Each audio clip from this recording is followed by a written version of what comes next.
yang melewati titik-titik kehinaan ini. Untuk apa? Maka pertanyaannya, untuk apa Allah yang begitu tinggi mau merepotkan dirinya di mana manusia tidak mau? Saya harap saudara bisa mengerti sekarang. Yesus merendahkan diri jadi manusia, hidup sebagai manusia, dan harus bertumbuh jadi manusia dan mengalami kelelahan segala macam itu. Apa untuk apa? Maka Alkitab mencatat, saya berikan 4 ayat utama yang dicatat dalam Alkitab dalam 1 Timotius 1 ayat 15. Yesus datang ke dunia untuk menyelamatkan orang berdosa. Markus 10 ayat 45, Anak Manusia datang untuk memberikan nyawanya menjadi tebusan bagi banyak orang.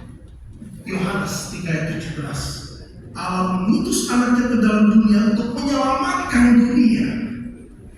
Dan Yohanes 10 ayat 10, 5 pasal sebelum ayat utama kita, Yesus datang supaya kita mempunyai hidup. Berapa banyak kita yang kembali memikirkan hal yang sudah kita dengar sejak kita kecil, bahwa Yesus datang supaya kita memiliki hidup. Artinya kita tidak hidup, saudara. Kita semua mati.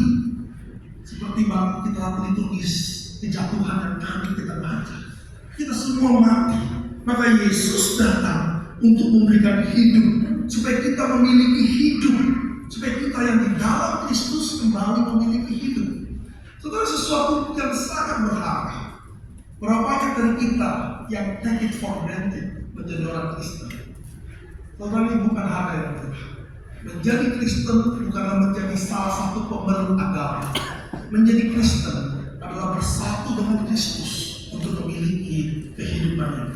Dan hanya orang mati yang membutuhkan kehidupan. Tidak ada orang hidup yang membutuhkan hidup lagi.